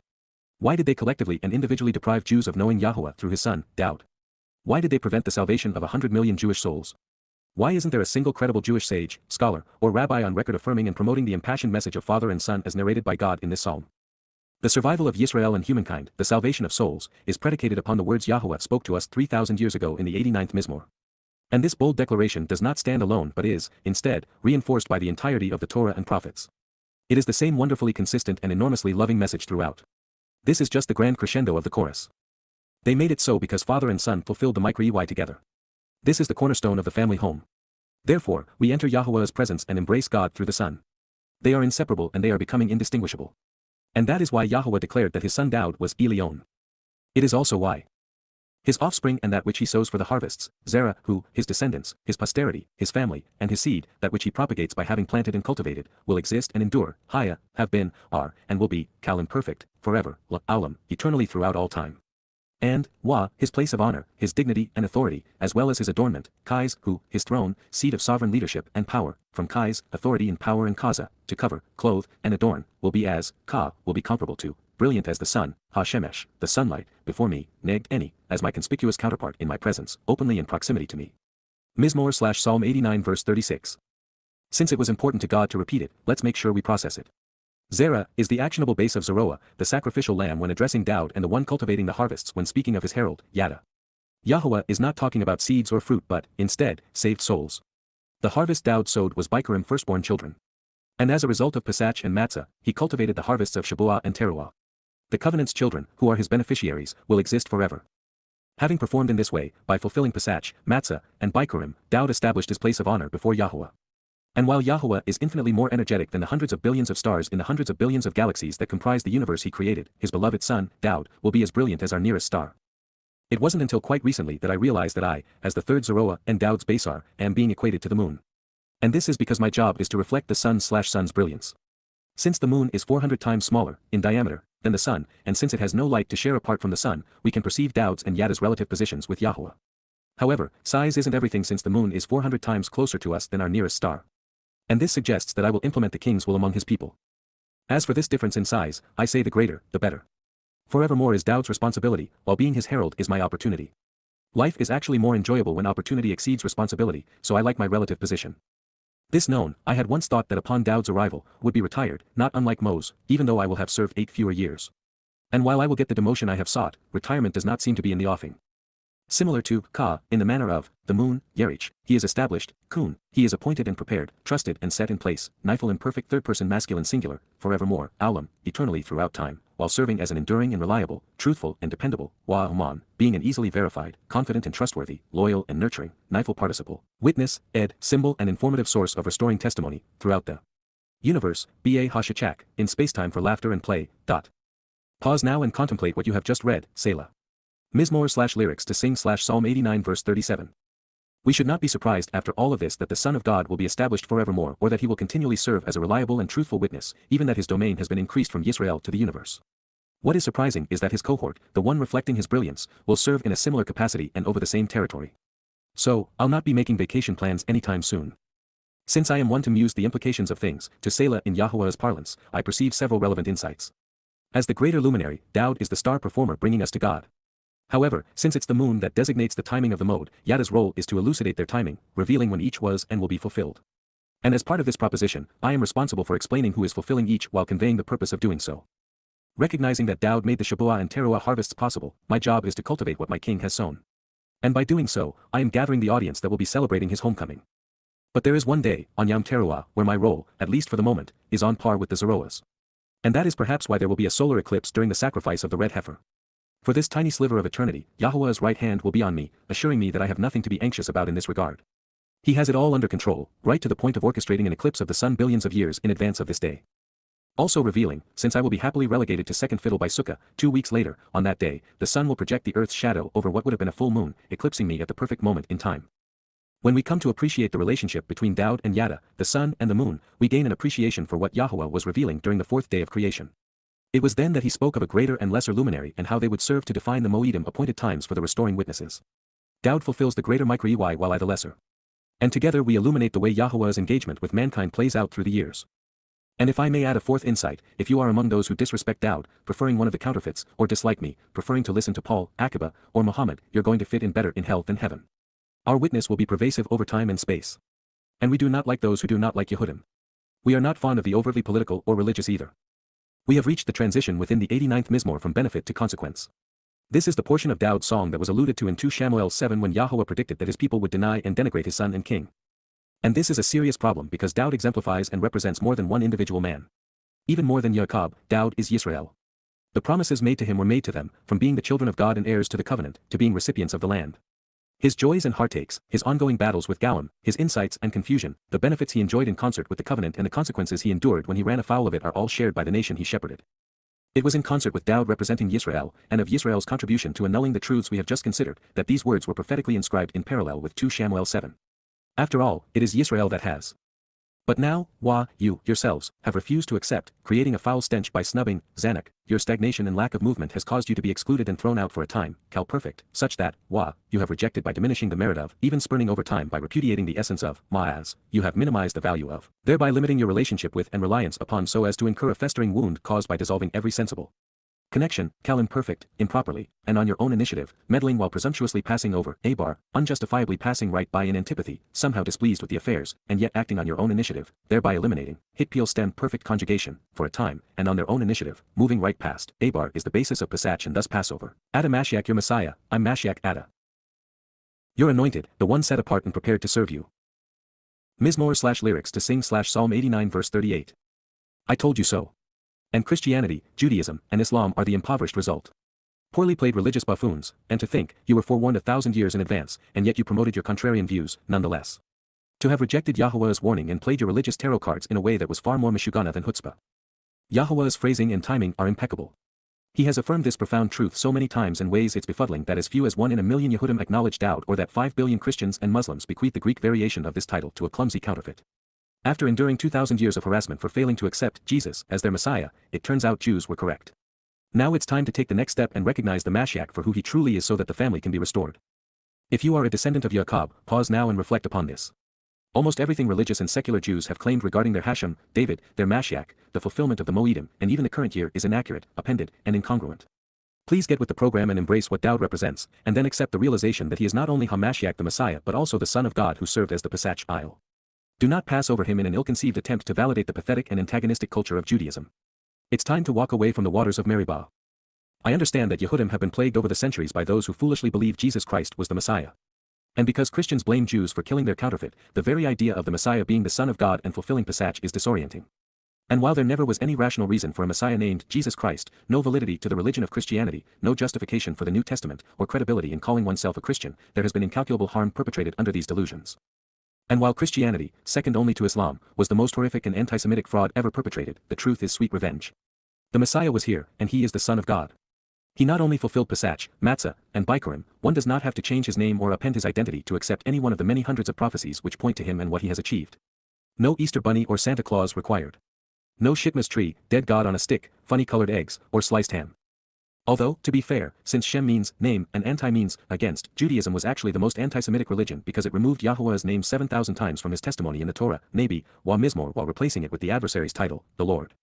This error in judgment and lapse in ethics has caused more harm to Yehudim Jews than any other. Had they listened to Yahuwah, they would not have been looking to the future for a Messiah to save them when he had already been the most prominent and protective man in their past. Dowd's identity would not have been changed to Jesus Christ, and Christianity's New Testament would have been stillborn, had the accolades and achievements of Yahuwah's Messiah been acknowledged by his people. In that it has been conveyed by Yahuwah, let's affirm a heartbreaking reality: Jews have been their own worst enemy. The hit peel stem, modifying abar, by improperly, and on your own initiative, meddling while presumptuously passing over your Messiah, proves it. This uncommon stem reveals that the religious have unjustifiably passed right by him in antipathy, somehow displeased with his affairs, all while acting on their own initiative, and, thus, not God's. Equally telling, Abar is the basis of Pesach and thus Passover, equating the rejection of the Messiah with foregoing the purpose of the Mikra. On behalf of Yehuda and Yisrael, even the Goyim who are listening, accept and embrace the beloved Mashiach and Melech as your brother and as God's son, even as your shepherd, but mostly as your savior. Listen to Yahuwah's Bahar chosen one, the Kadosh set apart one of Yisrael, and concur with him, because when it comes to God, Dowd is right. As for religious Jews, it is a perplexing irony. Wearing black and bobbing their heads up and down as if to exorcise their demons, they babble to their nameless GD in minions facing a stone wall while reciting Dowd's Mizmor from rote. If only they would consider what he had to say instead. If only their heads were not as hard as the Edomites' wall, some of what they recite might actually penetrate their thick skulls. But alas, it is not to be. Dowd's Mizmor and Yahuwah's Dabar are for the non-religious. It wouldn't take long for Yehudim to hit rock bottom. The fall from Dowd was swift and painful. It began with Solomon capitulating to accommodate the religious interests of his wives and concubines. And so forecasting Yisrael's impending and rapid descent, and of the consequence of religions they begot, Yahuwah declares. You have repudiated and renounced, Nayar, you have disavowed, refusing to even acknowledge and actually lack any respect for, Peel perfect, the covenant, Berith, the family, home, and relationship agreement, with your co-worker, Ebed Ada, of the one doing your work as your official advisor and associate, based upon, Abad, to work. You have dishonored and defiled, Chalal, you have treated with contempt and desecrated by making common and no longer uniquely special, sullying and polluting, Peel perfect, his dedication, Nezerhu, his respect and his unparalleled devotion, to the land, Laha Eretz. Mizmor/lyrics to sing/Psalm 89 verse 39. When Dowd is renounced, so are the Moedim he fulfilled. When Dowd is repudiated, so is the covenant he enabled. When Dowd is dishonored, the land to which he was devoted suffers. What I do not understand, and I don't think Yah does either, is, with the conditions of his covenant so liberating and uplifting, with the benefits so enriching and empowering, and with him proving that his promises are reliable, why disavow and replace what God is offering? With Dowd so generous, why disavow what he accomplished and reject what he has achieved for our benefit? For Jews who may be protesting, saying that they haven't repudiated Dowd because they honor David by having chosen to fly a flag emblazoned with his star, may I challenge said assumption by categorically stating that there was never a Star of David and David isn't his name. Creating a false caricature of a man in this manner degrades his authentic nature. Hasn't enough of this already been done by Christians? If you want to honor Dowd, lift up Yahuwah's name and then refer to the Messiah as the Son of God. A little explanation may be helpful as we consider the next statement. The sheepfold, whose walls have been torn down, represents barriers around the covenant which were designed to keep the religious, political, conspiratorial, and ignorant out. You have broken down and destroyed, parrots, you have breached and in hostility shattered, negatively impacting with your opposition to, his entire sheepfold and all of its walls, Kol Gadrahu, the entirety of his protective enclosure and its hedges, from Gader, the fences put around it and the way he constructed it.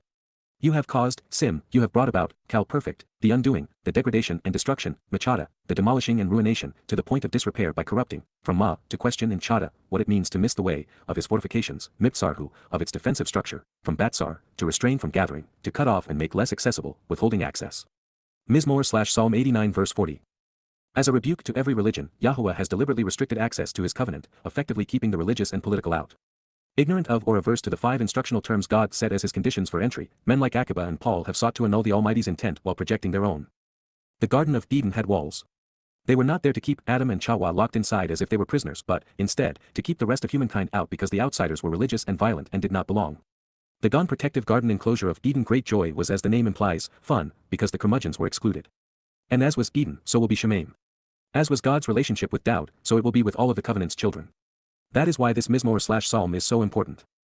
Dowd and the covenant continue to be integrated and indistinguishable, with the beloved upholding and representing the family such that an attack on one is an assault on the other. And since Jews plundered Dowd of his achievements and acclaimed to Christianity, Judaism, and Islam, God has a bone to pick with them. All who pass by this way, Kol, Abar Derek, everyone crossing this path, plunder him, Shassas who, they pillage and ransack him, looting him.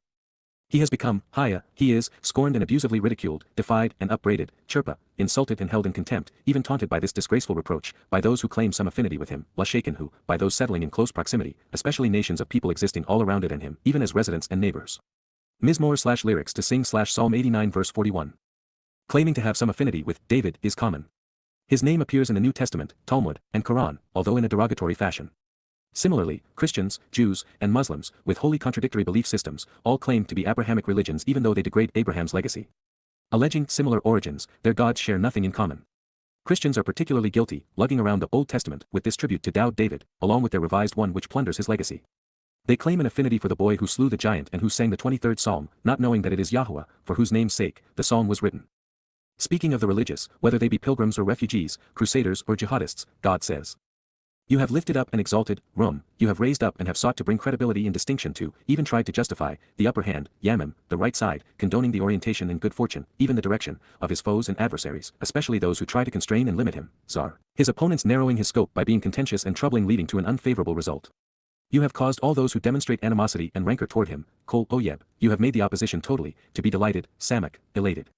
Mizmor/lyrics to sing/Psalm 89 verse 42. God has made his point.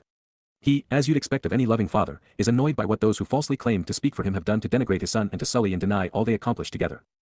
Sadly, it was Jews who gave the upper hand to those who would later seek to usurp and then destroy Dowd's credibility. The four most toxic belief systems were all founded and abetted by Jews, Judaism, Christianity, Islam, and socialist progressive politics. By their failure to acknowledge that Dowd was the Messiah and Son of God, and that he returned to fulfill Pesach, Matzah, and Bikurim as predicted, Yehudim opened the door for Christianity. Through their denials, they helped justify replacement philology. For Christianity to differentiate itself from Yahowah and Dowd, from their Torah, Berith, and Mikri Y, sufficiently to become popular with Greeks and Romans, they would need a New Testament. And yet for it to be believable, it would have to borrow heavily from Yahowah's testimony, claiming its prophecies as its own. Therefore, the new religion proposed that it was authorized by the same God and justified by the same prophecies. But that isn't rational because the revision contradicts the original. The magic for Christianity became what I have dubbed replacement philology. This sleight of hand wasn't simply about assigning the blessings and promises offered by God for Jews to the Gentiles who sought their eradication, it was about replacing one covenant with another and then Yahowah and Dowd with the Lord Jesus. If you don't concur, do what I've done. After scrutinizing Paul's renunciation of Dowd for the sake of his counterfeit, go to any Christian site and read their assessment of every prophecy pertaining to David that the Christian charlatan stole. You'll find that Jesus isn't named in a single prophecy, but every time Dowd's name appears, Christians insist that it actually applies to their Christ. It is as if God didn't know his own name, the difference between Hebrew and Greek, and couldn't discern between his son, Dowd, and the mythical counterfeit, Isoun. The Christian depiction of God became so senile and clueless, he couldn't remember who he anointed Mashiach. Inspired as a prophet to compose the Psalms, collaboratively fulfilled Pesach, Matzah, and Bikurim with, or would be returning with on Kippurim. And for that matter, to whom was he writing the 89th Mizmor, Santa Claus? The problem for Christians was as pervasive as it is profound. Without the Torah, prophets, and Psalms, they have no God and no credibility. But with them, they present a jumble of contradictions. Their only hope was for people to believe their lies long enough for faith to occlude judgment. They banked upon apathy and ignorance. And when that was not enough to control and fleece the masses, they turned to tyranny, treachery, and torture. And yet today, at least for some, there is a battle raging throughout the world for hearts and souls, a struggle between right and wrong. The loudest voices are of those who claim that they worship religious gods while the chorus of those who stand with Dowd and speak for Yahowah is currently faint among these billions. Most will continue to denigrate and deny the message of the herald. What's worse, and adding to the resentment, all the more to begrudge, you are turned around again, Shub, you have pivoted such that you are pointed in the opposite direction, Hyphal imperfect, such that you are averse to the sharp crag, Sur, you are antagonizing and attacking the rock, Kal infinitive, during his battle for Choreb who, of his fight with sword and chisel for the fire of Yah and revelation of his Torah, and, Wah, you do not stand with him or support him. Lo, Kyum who, you do not rise up or take a stand with him, Hyphal perfect, in this conflict, Ba ha milchama, in this fight between opposing parties, from Lakham, to engage in battle over yeasted bread, for Qps says, fourth battle. Mizmor/lyrics to sing/Psalm 89 verse 43. There is a plethora of tantalizing insights in this statement, beginning with the realization that Afa's primary connotation is to engender resentment and wrath. Those who continue to turn against Dowd will endure the sting of his judgment. Also interesting, while Tsur is translated as the edge in the Jewish Publication Society Holy Scriptures according to the Masoretic text, it was scribed as a verb. There was no definite article in the text and edge is not among Tsur's meanings had it been presented as a noun. Our options as a noun would have been sharp crag, rocky outcropping, cutting flint, or stone. However, as a verb presented in the Kal infinitive, Sur is not only active, but it also intensifies the actual and ongoing proceedings of laying siege, enclosing, confining, and antagonizing in a hostile, harassing, and adversarial fashion. This makes perfect sense because the perpetrators discrediting Dowd while renouncing his accolades are religious leaders, particularly rabbis, who have sought to constrain the Savior by assaulting his achievements. Further, if we are to read rocky crag or stone into this depiction, it was upon this sharp rocky edifice that Yahowah first revealed his fiery light to Moses and then the children of Yisrael upon Mount Choreb, where he would also reveal his Torah. It is the crag that Moses inappropriately struck to bring living water to the people. Moreover, it is my contention that Dowd's song is the cornerstone of the covenant home and that it was revealed in the Babel. Year of 3000 968 BCE, 4 years into Solomon's reign as construction began on Yahowah's home. Further, today, Yahowah is waging this battle over a return to Choreb, which is to him, the Torah, Berith, and Micrei, through a fellow whose given name is Craig, which is Celtic for sharp rocky crag.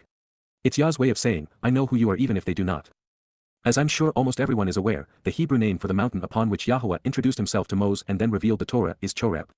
Spelled the same way in the text, it also serves as the Hebrew word for dry and desolate, battle and conflict, sword and chisel.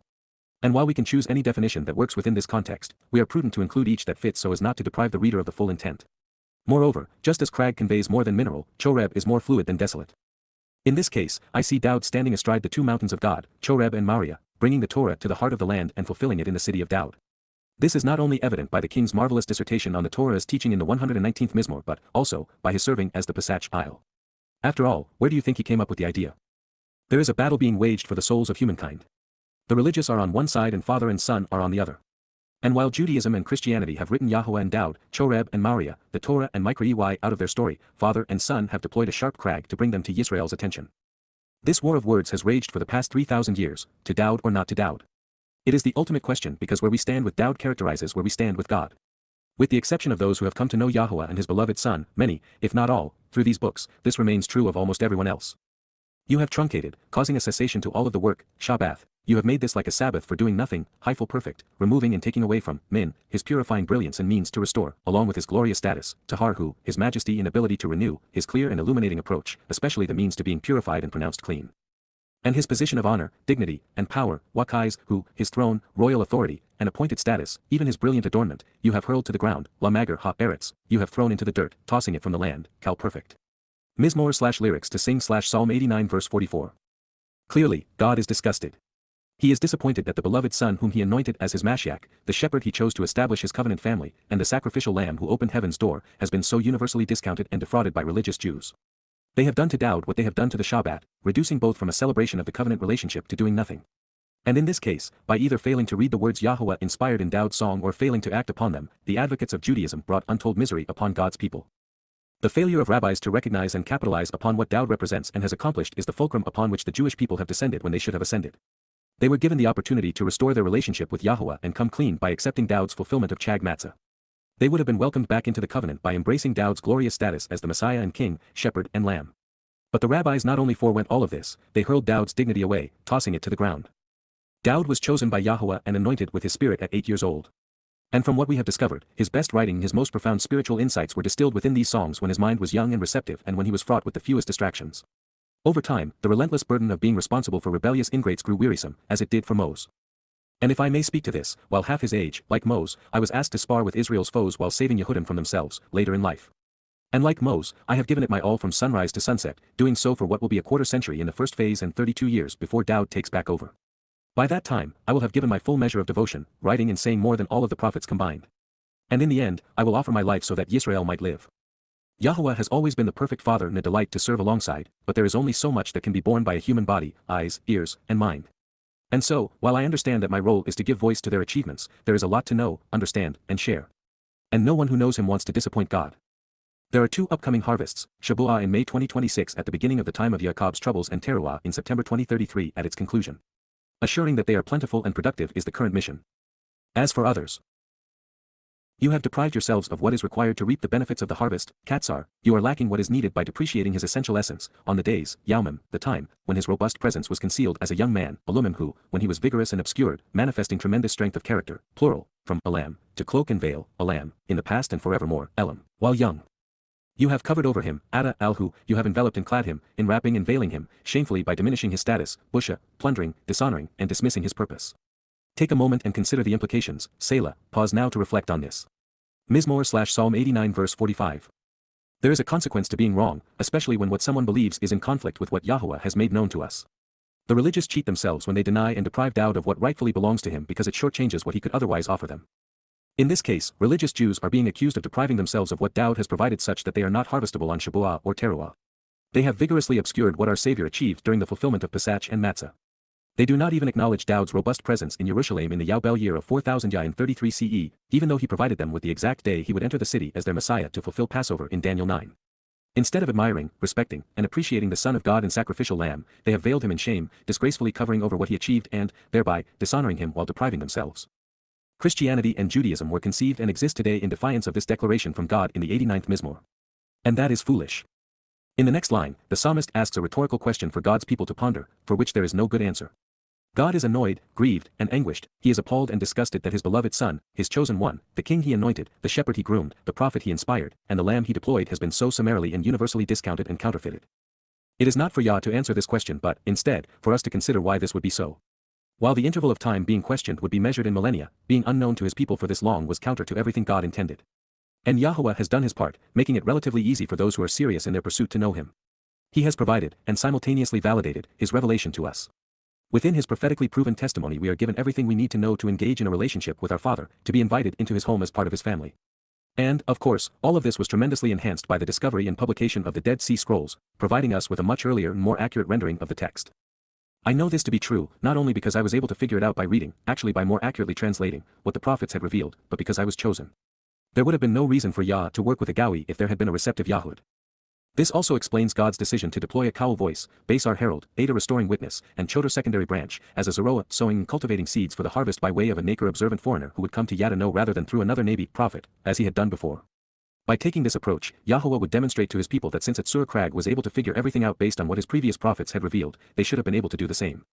Further, by relying on prophecies, the message being conveyed would be readily available and easily verified. Why do you think that I initiated this unique style of providing amplified translations in which the Hebrew basis for the revelations is provided within the text?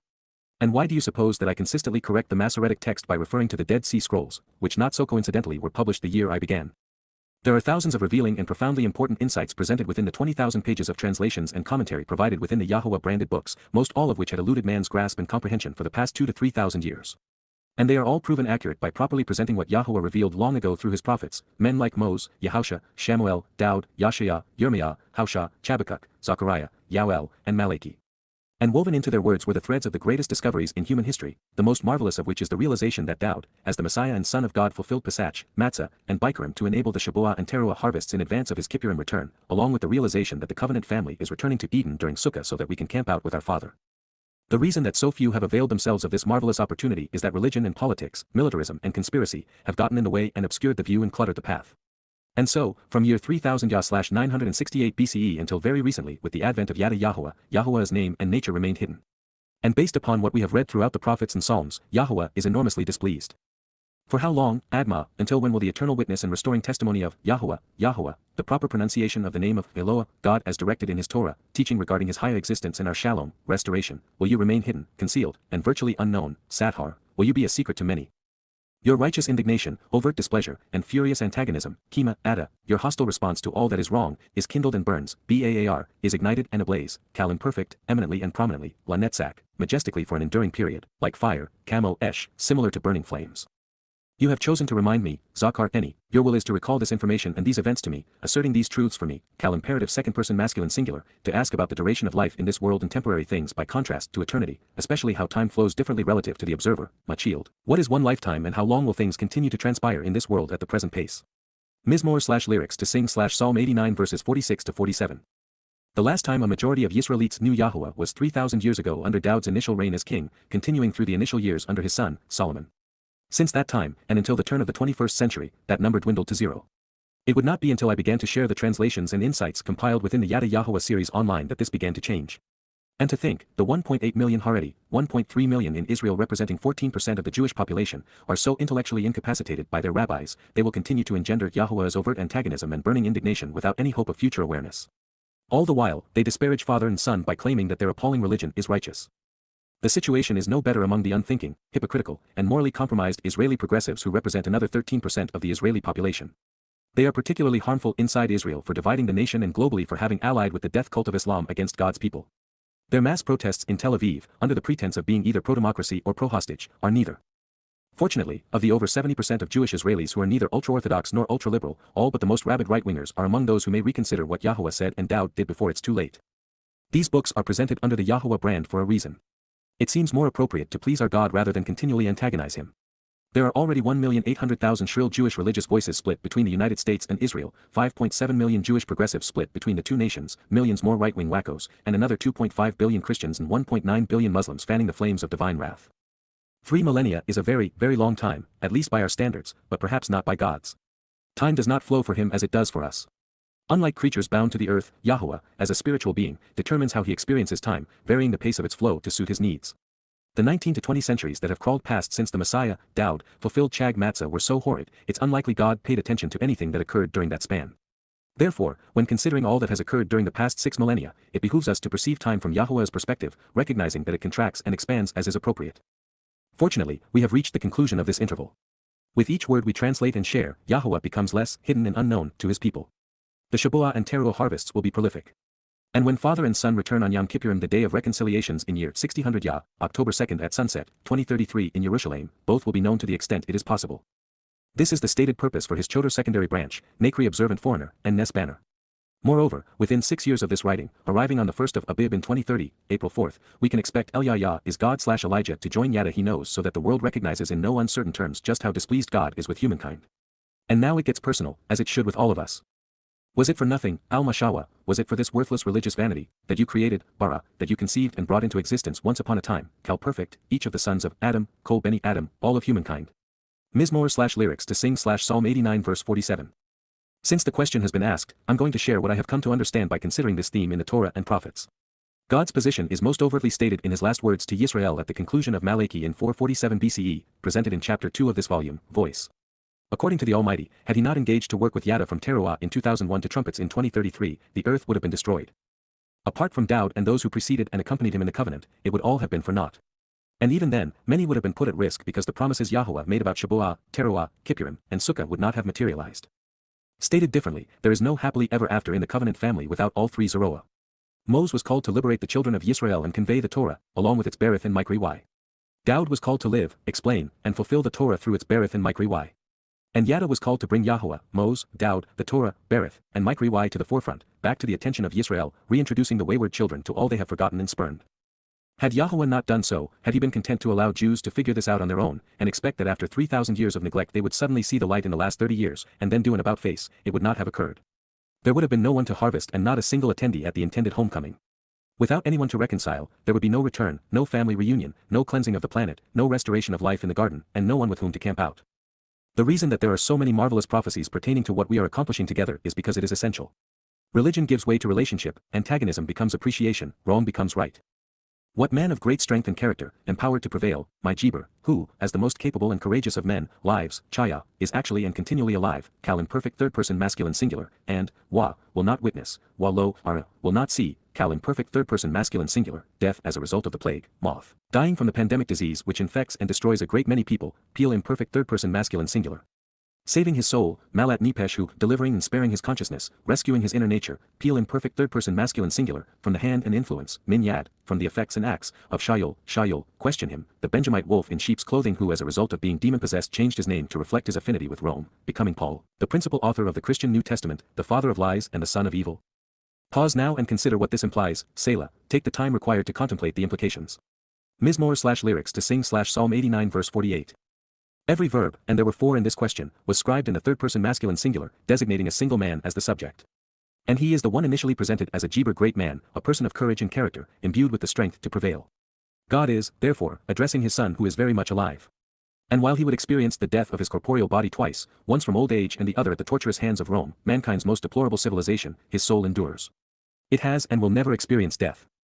Dowd is the antidote for the toxic venom spewed from Paul's poison pen.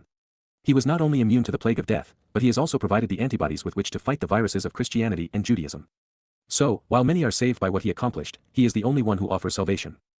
Since it is obvious, let's be clear, this is addressing Shaul, the man, not Sheol, the place. Sheol does not have hands or influence. The pit of separation can neither plague us nor kill us. In fact, Sheol, as a prison of eternal incarceration, is the antithesis of death for those who endure it. As a black hole, nothing reaches out from Sheol. However, it was the hand of Shaul that wrote the 14 epistles which have plagued mankind. It is under his influence that Christianity was conceived and popularized among Goyim.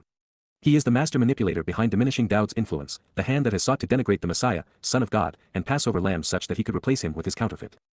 Shaul Paul has plagued far more people than the billions of souls who were coerced or beguiled into placing their faith in the religion he fathered at the behest of Satan. Without the son of evil and the father of lies, Goyim would not have come to blame or hate Jews sufficiently to cause Rome, which was where Paul's allegiance lay, to massacre and enslave the chosen people, robbing Yehudim of their homeland. The Roman Catholic Church, which was based on Paul's letters, would not have propagated the anti-Semitic culture and conspiracies that culminated in the Holocaust without Paul's self-loathing. Muhammad, likewise, would never have succeeded in establishing a religion predicated upon anti-Semitism without the foundation laid by his predecessor. In fact, the Quran even refers to the New Testament using Paul's terminology, Injil for Evangelion. Further, without Paul's propensity to promote a cult following and promulgate ignorance and irrationality such that they became commonplace and, indeed, established as politically correct, the growth of multicultural socialist secular humanism would have been truncated in the West. The entire impetus behind liberal politics was sanctioned by Paul on behalf of the Romans to impose a religious seal for the most liberal use of government. Shaul Paul has become the chosen people's fiercest and most embittered adversary. He is responsible for the death and estrangement of more souls than any other. To escape his grasp is difficult because the integrated religious and political scheme he concocted, read Romans 13, has tread upon the entire world, suppressing truth and impeding freedom. Shaul will endure eternity in Sheol, and his replacement philology will die at the hand of Dowd and his herald, such that the man whose life and lyrics he sought to disparage will send him to hell. And while I have pleaded for the opportunity to convict him, it's mizmor like this which will be brought to bear against Paul. Dowd will get the debate he has sought. And the outcome is written in stone. Shaul will become synonymous with the place whose name he shares, Sheol hell. At least, Shaul earned naming rights. While I have correctly associated King Dowd with all of this, he will not work alone. His herald has composed the most effective expose against Paul, Jesus, the New Testament, and Christianity ever compiled in the 5 volumes of Twistianity. It is one of the many ways YAHOWAH, Dowd, and Yada have and will continue to work together for the benefit of humankind. However, it would be such a long time coming, we find God inspiring yet another probing question. Where, posing a rhetorical question regarding an individual's position, is your unwavering love and enduring favoritism, Chesed Ada, your devotion to the familial relationship and unfailing kindness, your genuine affection and merciful treatment, which was expressed first and foremost in the beginning, Rishon, as the initial priority, as the most important consideration of what was occurring from the start, preceding this and of old, which you promised, Shabat, you truthfully proclaimed and affirmed as part of your binding oath on 7 occasions, to Dowd the beloved, La Dowd, to love and be loved in return, in harmony with your steadfast commitment to being trustworthy and reliable, Imuna Ada, by way of your honesty and dependability, by being completely truthful, genuine, and real such that you can be trusted and relied upon, my upright one, Idown any. My upright pillar, addressing the vertical beam which secures and enlarges a home, especially the tent of the enduring witness. Mizmor/lyrics to sing/Psalm 89 verse 49. When we read a question in an inspired text such as this, the prophet not only knows the answer, but he has already provided it. Such is the case here with Imuna trustworthy and dependable presented throughout Dowd's song and repeated within this question. Therefore, because YAHOWAH is consistent and forthright, he is reliable. The things which he has favored from the beginning are the things he loves. These would include being creative and enjoying an active and conversational relationship with humankind in a pristine environment. And since the formation of the Berith covenant with Abraham and Sarah is the dominant theme of Berith Genesis, this family is YAHOWAH's first love. This is underscored by the realization that the remainder of the Torah is focused on liberating the children of Yisrael from human religious and political oppression, then teaching and guiding them so that they might come home and live with their father. However, since it takes 2 for love to blossom and grow, and because the Yisraelites could not refrain from stumbling over themselves in a nauseating fashion, are returned to his original preference, which was to form and enjoy an individual and personal relationship with one man. God chose Dowd the beloved. He became his Bakar firstborn son. And through this single solitary life, the entire story of Yisrael and the covenant is relived, retold, and resolved. Rather than give up on people, God worked alongside the best among us. And even then, as it was with Adam, they were unsteady, at one moment soaring into the heavens and in the next stumbling on earth. But this time would be different because of the attributes Dowd manifested. He was brilliant and articulate, a voracious reader and voluminous writer, God's most learned student and most effective teacher. Dowd achieved where Adam failed. He not only paid attention and valued Yah's advice, but he also understood it and shared what he had come to comprehend with us. Under Dowd's guidance, Yisrael was united in God's home. They were protected and thrived, at least until they lost focus and stumbled once again and fell. This time, however, Dowd, recognizing that he had become part of the problem, solved it once and for all. He realized what had taken me a score of years to learn, although, to my credit, I was the first since Yoel, Zechariah, and Malachi to share his conclusion with his people. While confirming the covenant on Moriah, and in the midst of a discussion between father and son, Dowd understood that there had been a promise. He recognized that in the Yobel year of 2000 Yah, as a harbinger of Passover, God said that he would provide the lamb. Dowd further realized that the Pesach Isle had also been instrumental in providing life and liberty for the children of Yisrael in Mitzrayim. A student of the Torah, the Messiah read that on Matzah, they had walked out of the realm of religious and political oppression. He saw that they were reborn into the covenant as they emerged from the sea. And as a bright lad, he rightly concluded that the Torah's enriching enlightenment had been initially offered during Shabuah. The stage was set for the fulfillment of these micro-EY at a later date, with Abib's Moedim honored 40 Yah Bel from the day of the promise to Abraham in year 2000 Yah. This would place Dowd back on Mount Moriah in 33 CE/year 4000 Yah. Having written the ultimate treatise on the Torah in his 119th Mizmor, Dowd would have understood as we have, that with the fulfillment of the first three mode, the benefits of the Berith would be assured. So, he manned up, Jibboared in God's parlance, and volunteered to do the right thing. His Basar corporeal body became the Passover lamb while his Nepesh soul carried Yisrael's guilt into Sheol, depositing it there, never to be seen again. The father's firstborn was Bikoramed to enable the Shabuah and Teruah harvests, living up to his title while underscoring the promise of 7 and the herald of the shofar. The covenant was now firmly established. Its benefits were reliably provided. The harvests would occur, and the homecoming was certain once properly heralded. Problem resolved. Thanks to father and son, those who accept their gift will live forever, perfected and adopted, enriched and empowered. The Jiber would prevail, given 3 lives, his soul and ours are saved. Heaven's door was opened. Our relationship was reconciled. We were invited back into the Gan Eden. And that is why the poem of insights to contemplate and comprehend by being circumspect about the productive and beloved native-born strong arm who is cherished, concludes. My upright one, Idown, Eni, my upright pillar and foundation, addressing the vertical beam which secures and enlarges a home, especially the tent of the enduring witness, you remember and have chosen to mention that you are mindful of, Zakar, you recall and never forget to proclaim the truth, Cal imperative, the contemptible and condescending taunts and the dishonorable and deplorable decrees which were determined, Chirpa, the disgraceful slurs and harmful insults, the reprehensible decisions and supposedly authorized judgments which were appalling, Peel perfect, by all of the many nations and preponderance of the people, Kol Rabim Am, by the totality of the human family, by every ethnicity, and by the most exalted of countries, against those who work with you, Ebed Ada, your co-workers, associates, authorized individuals, and servants who labor along with you, which I have now brought to bear. Nasa, Eni, I have carried forward and have endured, in my best judgment. B.A. Heck. From my chest which is the place my core values reside. Mizmor 89:50. That is because, Asher, revealing their relationships and way, those in open opposition to you, Oyeb Ada, your enemies and adversaries, those who show their animosity, enmity, and rancor toward you, are insulting with their bewildering derision and improperly discerned contempt, so as to discredit in an abusive manner, Asher Cherif, they are defiant and evil, causing people to think irrationally, confounding them through blasphemy, Peel perfect, the footsteps, Bakeb, the unwavering, and reliable movements and willingness to dig in his heels, of Mashiach Ada your Messiah, Mashiach Ada, your anointed, Yahowah, Yahowah, an accurate transliteration of the name of Eloah, God guided by his Torah, instructions regarding his Hayah, existence and our Shalom, reconciliation. Mizmor/Psalm 89:51. Blessed by having knelt down in love to lift up is, Barak, commended and favored are the circumstances and result of the excellent words and example of, Yahowah, Yahowah, forevermore, La'alam, for all eternity. This is trustworthy, verifiable, and reliable, Aman wa Aman, this is correct and true, affirmed and supported, established, readily acceptable, clearly stated, and dependable. Mizmor/lyrics to sing/Psalm 89:52. This is the second appearance of Idown my upright one in this song, with the first scribed in the opening credits. There, I explained that it was the psalmist attributing the song to his king, Dowd. And so here I have chosen to be consistent. Therefore, the you statements are addressed to Dowd as the subject of the psalm, which is why they were presented in lowercase. Dowd was chosen by Yahowah to serve Yisrael as their Messiah, which is why the king is mindful of those who robbed his son of this distinction in order to promote religious counterfeits and political substitutes. Not only is the Messiah aware that most have bought into the schemes to deny him his due, he is committed to holding them accountable for the crimes of identity theft, fraud, and mass murder. There is one Mashiach Messiah and Ben, El Son of God, and he is Dowd beloved. He is Yahowah's Bahar chosen Ebed co-worker, and Ad Alam eternal and restoring witness, and our Melech king. This Mishal articulate leader is the Jibboar God's most competent and courageous man, our Yasha, Savior because he is the Areah shepherd and Zeroah, sacrificial lamb. Many would lead God's people astray, but one would save them. Many have been wrong, but one was right. Need anyone say more? Yod Hey Wah Hey.